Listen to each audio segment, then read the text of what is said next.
Olá, sexto ano. Na aula de hoje a gente vai falar sobre o capítulo 5, Célula, a unidade fundamental da vida. Na aula anterior a gente falou sobre a complexidade estrutural, de um ser humano, falando sobre como é que ele é organizado, através de seus níveis de organização, que vai desde da célula até um organismo completo. A célula é a unidade básica e a partir do conjunto de células formam-se estruturas, para formar o organismo completo. Então, vamos lá. Primeiro, a gente precisa entender o que é célula. Célula é considerada a unidade fundamental de todo ser vivo. E a célula, ela não é só de um tipo só. Tem vários tipos de células existentes. Nos seres vivos, podem ser encontrados vários tipos de células diferentes. Observem na figura do slide. Olha um exemplo de uma célula muscular, bem aqui, ó, estão vendo? Onde eu estou marcando de vermelho. De uma célula muscular para uma célula cardíaca. Veja como é diferente a estrutura, a forma da célula. Ou uma célula nervosa, que é chamado de neurônio. Uma célula sanguínea, as hemácias. As células do fígado. As células do intestino. Então, vejam como elas são diferentes, elas têm características diferentes, por mais que elas também possuam características iguais. A gente vai ver mais na frente quais são essas características iguais, já que elas se parecem tão diferentes. Tia, quais são as características que a tornam célula? Quais são as características em comuns para tornarem elas como células? A gente vai ver adiante. Então, o que caracteriza uma célula? A sua constituição. A célula é constituída de 3 partes básicas. A membrana celular, vou botar a canetinha de outra cor, ó, a membrana celular, o citoplasma e o famoso núcleo. Essas são as 3 partes fundamentais das células que vocês não podem esquecer. Quando falar de células, se eu perguntar quais as suas estruturas básicas e suas características básicas e fundamentais, elas são formadas por membrana celular, citoplasma e núcleo. Observem a membrana celular. A membrana celular vai percorrer toda a cobertura da célula, como se fosse uma bolsa de proteção. Observe nessa outra imagem aqui. Toda essa estrutura que cobre a célula eu vou chamar de membrana celular ou membrana plasmática. Já o citoplasma é a parte interna, vou botar de outra cor. Já o citoplasma é toda essa parte interna aqui dentro da célula. Toda essa parte interna constituída de hialoplasma é chamado de citoplasma. Nesse citoplasma vão haver várias organelas citoplasmáticas. O que são isso? São estruturas que ajudam no funcionamento dessa célula. E já no centro da célula, de azul aqui, ó, a gente tem o núcleo. O núcleo da célula está em azul. Então, essas são as 3 características básicas constituídas de uma célula. Então, a gente vai começar a falar sobre a membrana plasmática. De início, a primeira estrutura, a primeira característica da célula, a gente vai falar sobre a membrana plasmática. Toda célula ela possui uma barreira, que assim como a nossa pele, ela isola o meio interno do meio externo. Essa barreira na célula é chamada de membrana plasmática ou membrana celular, que está aqui de vermelhinho, onde eu estou pintando na parte estrutural da célula. Pegando um pedaço dessa membrana aqui e transportando para cá, ó, para vocês conseguirem vê-la mais de perto, vocês vão conseguir ver a membrana plasmática. A membrana plasmática, então, ela é constituída por fosfolipídios, uma bicamada fosfolipídica. 2 camadas, bi quer dizer 2, então são 2 camadas. Essa é a primeira camada e essa é a segunda camada. Essas 2 camadas, uma bicamada de fosfolipídios, por isso que o nome é bicamada fosfolipídica. E aqui a gente tem uma representação de um fosfolipídio. Bom, de início, é bom a gente saber que essa membrana plasmática é um modelo que foi sugerido em 1972, por dois pesquisadores que deram o nome a essa membrana de modelo de mosaico fluido, que significa o quê? Que é uma disposição de moléculas sobre uma determinada temperatura. Ela é temperatura não, uma determinada superfície. Ela é composta de fosfolipídios, como eu já havia falado, ó, os fosfolipídios aqui, ó, vários fosfolipídios, uma camada, duas camadas de fosfolipídios e proteínas. Olha a proteína aqui de azul, ó. E essa união aí de fosfolipídios e proteínas, elas formam como se fosse uma peça de um mosaico. Parece todo encaixadinho, parecendo um mosaico mesmo. Por isso que o nome foi dado por esses pesquisadores em 1972 de modelo de mosaico fluido. Essa membrana ela tem algumas especializações, algumas características que são específicas somente delas. E é isso que a gente vai ver a partir de agora. A célula, então, ela tem algumas especializações, né? Ela tem diversos tipos de especializações. Na parte interna da membrana encontramos o glicocálice, que tem função de aderir uma célula a outra, protegendo-as contra agentes estranhos e selecionando o que pode entrar ou não na célula. Então, existem vários tipos de especializações. Os desmossomos e a interdigitação é um tipo.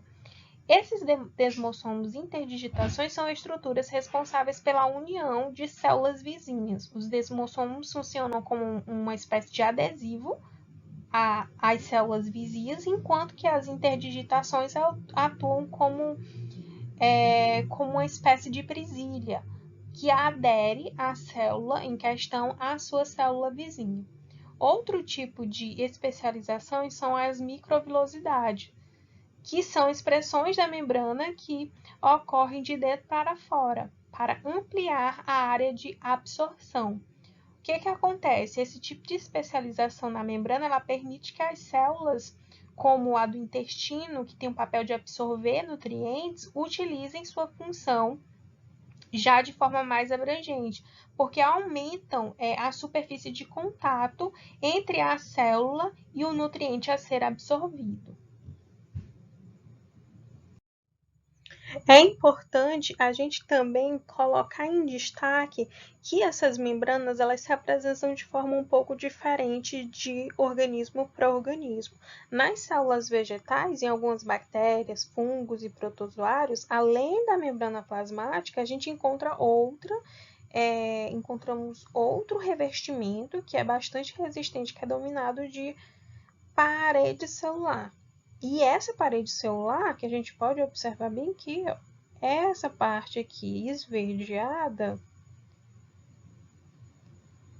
ela tem a função de oferecer uma certa resistência e sustentação do meio externo, conforme a gente pode observar aqui na figura da célula. Confere uma certa resistência à célula. E aí, para fazer esses processos de entrada e saída do meio interno para o meio externo e do meio externo para o interno através da membrana plasmática, existem alguns processos de troca entre célula e o meio externo, né? Esses processos de troca, eles podem ser de dentro da célula para fora, para o meio intracelular, através, né, de processos, por meio de processos passivos ou ativos. Por meio do processo passivo, acontecem de duas formas, a difusão e a osmose. E quando a gente fala de processo passivo, quer dizer que não há nenhum gasto de energia. Vejam, passivo é de forma calma, leve, não gasta energia, não se estressa. Então, passivamente, ele acontece de duas formas, a difusão e a osmose. Na difusão, o que vai acontecer? Vai acontecer a passagem do meio mais para o meio menos. Observem que aqui tem mais Deixa eu pegar aqui uma canetinha.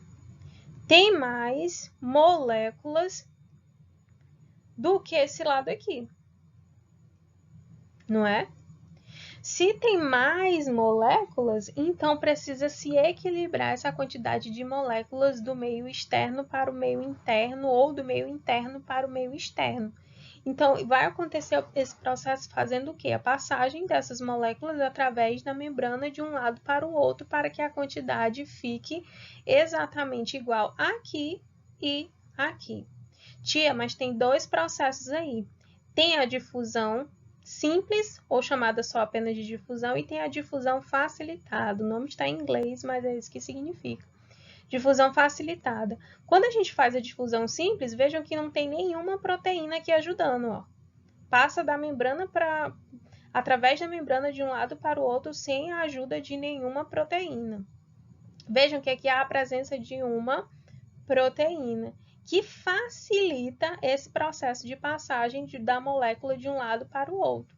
Então, por isso que o nome é difusão facilitada, porque essa proteína vai facilitar essa passagem de moléculas de um lado para o outro. Já na osmose, é a água que passa do meio de menor concentração de soluto para um de maior concentração. O que acontece? Na osmose, a passagem de moléculas de água, quando ela vai passar do meio que é mais para o meio menos, como a gente pode observar aí na primeira figura, ó, é uma solução hipotônica, ou seja, do meio onde está mais concentrado, tem mais moléculas, para o meio que está menos concentrado. Ela vai ocorrer uma solução hipotônica, vai aumentar o volume dessa célula. Aqui a gente tem uma solução do tipo isotônica. Existe um equilíbrio entre a quantidade de moléculas de água. Tanto a quantidade de moléculas de água fora, quanto a quantidade de moléculas dentro da célula é a mesma. Então, existe um equilíbrio. Quando existe esse equilíbrio, a gente vai chamar de uma solução do tipo isotônica. E, por último, a gente tem a solução do tipo hipertônica. Essa solução vai ocorrer do meio aqui que tem mais, ou seja, dentro da célula tem mais para o meio menos. Vai acontecer que essa célula vai sofrer um processo de esvaziamento de moléculas de água, uma desidratação. E aí vai ocorrer uma solução do tipo hipertônica. Veja que a molécula fica murchinha, porque a quantidade de moléculas de água foi reduzida em seu volume total.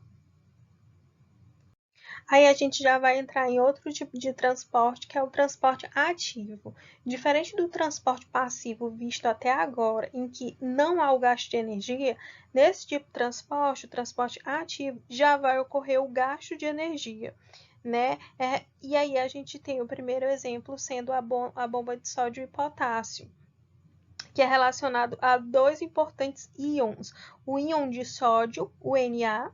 Deixa eu pegar a caneta para mostrar para vocês onde está representado, ó. O íon de sódio, o Na, e o íon de potássio, o K. Com a utilização da energia, o sódio, vejam um sódio aqui, ó. Sódio passando aqui, ó. Com o gasto da energia, o sódio é colocado para fora da célula. Ele estava dentro da célula e foi colocado, gastando energia, aqui representado por ATP, quando aparece assim o gasto de energia, ó, ATP, é colocado para fora da célula. E o íon de potássio para dentro. Enquanto o sódio está saindo, o potássio ele vai entrar, olha ele entrando.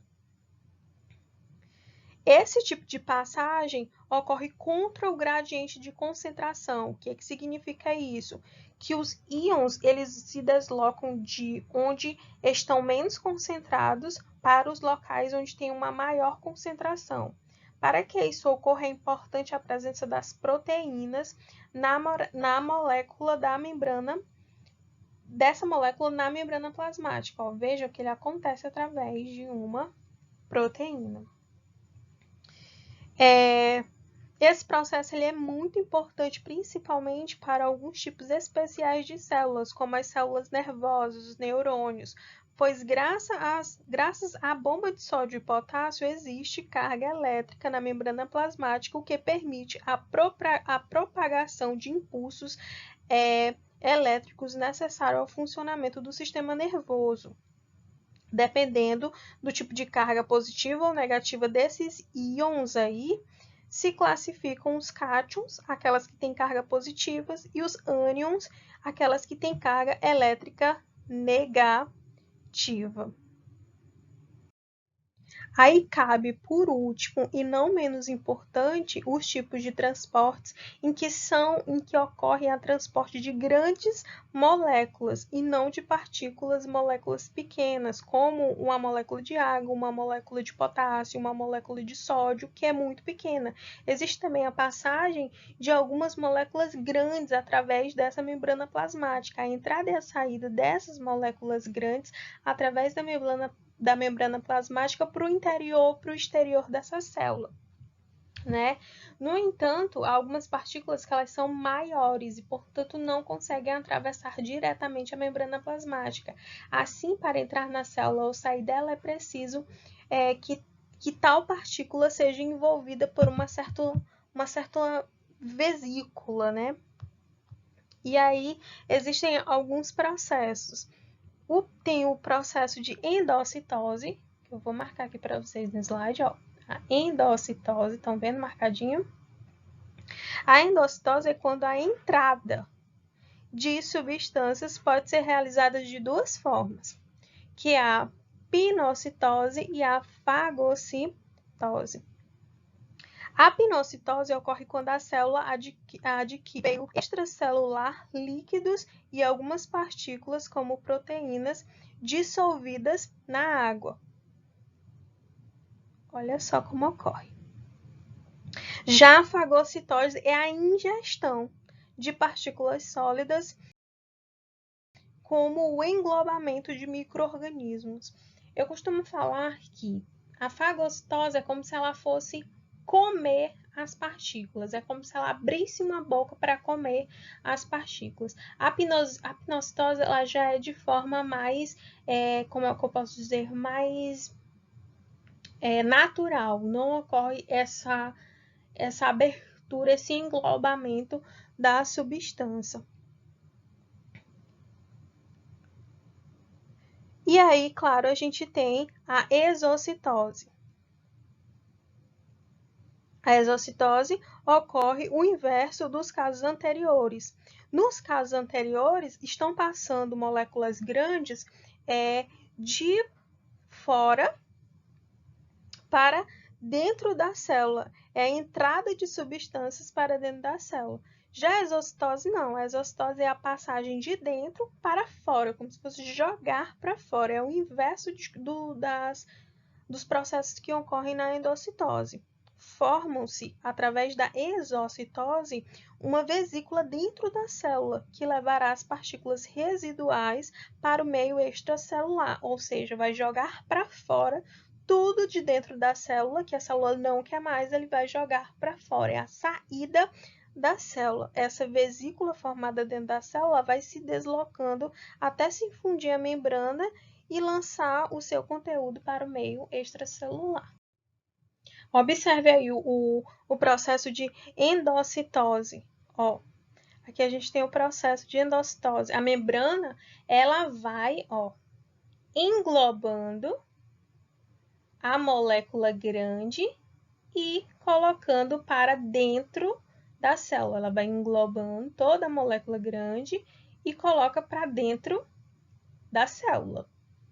Aqui, no caso, a gente tem uma pinocitose, que é uma espécie de endocitose de forma mais natural.